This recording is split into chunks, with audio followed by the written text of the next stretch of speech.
Okay, I want to talk about what all the other politicians in this election, almost every politician in Canada is afraid to talk about.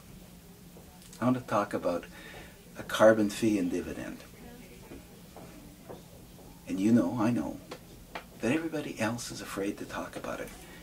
I'm not, though, because for one thing I understand it. I'm an economist, I've taught this stuff in classes. So let me explain why you really, really want a carbon fee and dividend system. You want it because you want to save lives, because what we're doing is killing people. You want it because it'll create jobs, right? And you want it because you're going to get a check. So let's start with something I'm sure you believe. People shouldn't throw garbage in the park. Sounds pretty obvious, doesn't it? So would you give people money for throwing garbage in the park? Well, that would actually make the situation worse, wouldn't it? Well, that's what we do with carbon. We actually subsidize the companies that are digging up fossil carbon and selling it to us to burn. So you've been getting a free ride, cheap carbon, and you're burning it, and you're making the world worse off. And you know what? You know that the climate is actually not just getting warmer. You know, it could be approaching one of those tipping points that'll be a disaster for all of us. There are people who think we're heading for extinction. I don't think that, but it's serious enough to take into account. We have to start turning the Titanic away from the iceberg.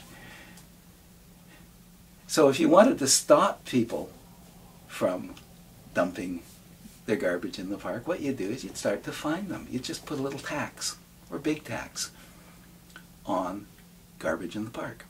Now that's the principle of a carbon tax. Instead of subsidizing bad things, we're going to just increase the price of them. This has been done, for instance, in BC, where they're now charging about $30 per ton of carbon release. What they do is they just charge it at the gas tank, or rather at the company that delivers the gas. You never see it. It just appears as part of the price of the gas. It appears as part of the price of the coal. It appears as part of the price of the natural gas. Really easy to collect because there's only a few big pipes bringing that stuff into the province. Cheap to collect, efficient, fair, everybody gets treated the same way. But the price of gas is a little bit higher. And then what we do is we collect that money and give it back. That's the dividend part. So suddenly we are making it less attractive to throw garbage in the park, and we're making it more attractive to pick up garbage or find ways to avoid producing garbage. That's the carbon tax. It actually makes other things cheaper. But we're going to give you the money back, and it's $1,000 a year at the current level in BC, and we have to get to that level.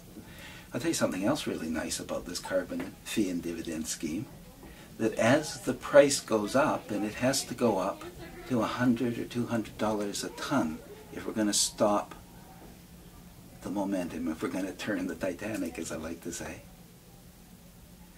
your check goes up. The businesses that are developing other ways to produce energy, or ways to make your house more efficient, ways to insulate more effectively, better furnaces, all of those companies find that they've got a lot more business, so the technology improves. There's more renovations. There are jobs in producing biofuels. There are even more jobs in Sudbury here. There are jobs in producing geothermal energy, where we have huge advantage over everybody else. So what I'm saying here is a carbon tax helps us save the world from a climate crisis, and it certainly starts saving lives, saves lives. It produces jobs because an economic transition like this always produces jobs. You get people who argue that when you bring in a carbon tax, you hurt an industry. My gosh, you'll hurt the oil industry. Yes, and you'll help other ones, and so it balances out. You don't have to worry about hurting industries with the tax. The neat thing is you get this technological surge that creates even more jobs. The third thing about it is the best way to run this is just to give the money back to people so they can spend it again. That actually, you know what that does? That stimulates the economy and creates even more jobs. So the carbon tax creates jobs and the dividend creates jobs, and that's why you want it.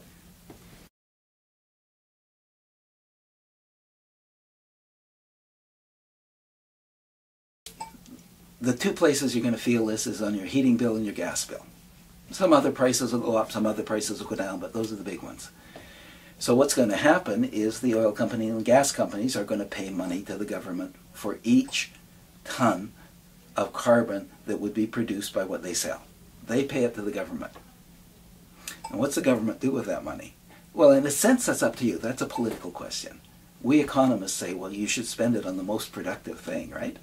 But politically, the smart thing to do is give it to people. We want to give it to the people we've taken it away from. Then they aren't worse off. As soon as you start giving it back with a check. What kind of check? How about a monthly check? If it were a monthly check, you'd get a $100 check every month. Think of what that does for poor families. If it were an annual check, you'd get $1,000. Maybe $1,200. It sort of depends on the calculation. The thing to notice is the check is actually bigger than the amount that you pay for extra for your gas and your heating. Why is it bigger? Well, because we're not giving a check back to the companies. We're not giving a check back to the government offices. We're giving it all back to the people. So you get a check that's actually more than you're going to get dinged for. And the result is you're going to spend that on various things, and that's going to create more jobs. You're going to have a better life, and a whole bunch of problems go away.